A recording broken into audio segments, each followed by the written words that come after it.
আসসালামু আলাইকুম ভিউয়ার্স। আজকে আপনারা আমার পেছনে একটা ব্যানার দেখতে পাচ্ছেন। এই ব্যানারে একজন ভদ্রলোকের ছবি রয়েছে। এই ছবিতে যে লোক রয়েছে ওনাকে আপনারা নাও চিনতে পারেন, কিন্তু আমি ওনাকে খুব ভালোভাবে চিনি। উনি হচ্ছেন, আপনারা এই জায়গায় নাম দেখতে পাচ্ছেন, ওনার নাম হচ্ছে জনাব সুলাইমান হক। আর উনি হচ্ছেন শ্রীবর্তী মথুরানাথ বিনোদিনী পাইলট সরকারি বালিকা উচ্চ বিদ্যালয়ের একজন সহকারী শিক্ষক আজকে পর্যন্ত আছেন। কিন্তু উনিও এমন একজন সৌভাগ্যবান ব্যক্তি যিনি 34তম বিসিএস নন ক্যাডার থেকে এই বিদ্যালয়ে যোগদান করেছিলেন। আর সর্বশেষ তার জীবনের শেষ বিসিএস ছিল 41তম বিসিএস। আর এই বিসিএস এর মাধ্যমেই তিনি উত্তীর্ণ হয়ে আগামীকাল যোগদান করবে।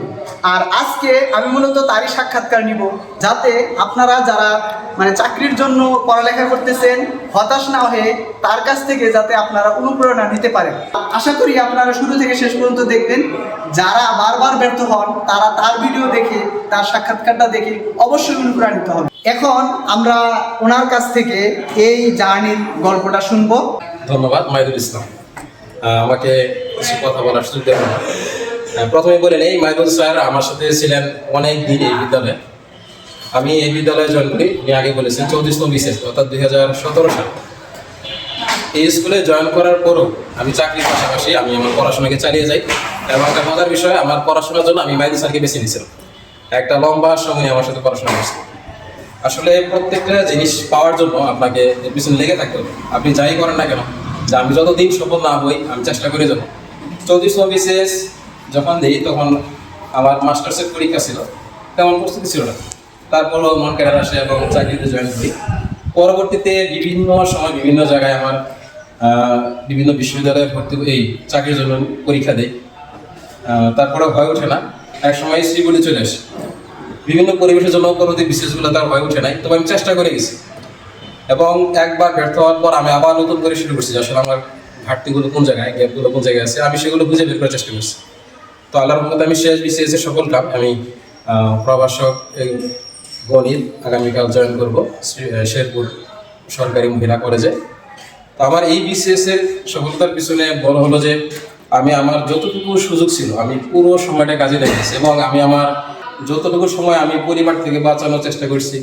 আমার এই বিদ্যালয়ের কাজের পরে যতটুকু সময় পেয়েছি প্রত্যেকটা সুযোগ আমি কাজে লাগিয়েছি। এবং চেষ্টা করেছি যাতে শেষ বিসিএসটা আমার কোনোভাবেই আমি ব্যর্থ না হই। যে না, আমি আমার এই শেষ জার্নিতে সফলতার জন্য যাদের পরিশ্রম, যাদের ত্যাগ ছিল সবার প্রতি আমি অত্যন্ত কৃতজ্ঞ এবং আমি সবাইকে অত্যন্ত ধন্যবাদ জানাচ্ছি। যারা মনে করেন এই যে বারবার পরীক্ষা দিয়ে, বিভিন্ন পরীক্ষা, চাকরির পরীক্ষা প্লাস অ্যাডমিশন টেস্ট, এরকম যারা পরীক্ষা দিয়ে ব্যর্থ হয় তাদের জন্য আপনার পরামর্শটা কি? তারা কি করতে পারে, কিভাবে তারা সফল হতে পারে? প্রথমত প্রিলিতে ব্যর্থ হওয়ার মূল কারণ হচ্ছে যে আপনি যতটুকু পড়ছেন এর যদি বারবার রিভিশন না দেন, আপনার কাছে মনে হচ্ছে না আমার পড়া হয়ে গেছে এবং বারবার নতুন তথ্য আপনি নিজের মধ্যে দিচ্ছেন, কিন্তু যখন বারবার রিভিশন না হয় তখন আপনাদের কনফিউশন তৈরি হয়ে যায়, না আসলে উত্তর কোনটা হবে। এই জন্যই মূলত প্রিল থেকে ছিটকে করা হয়।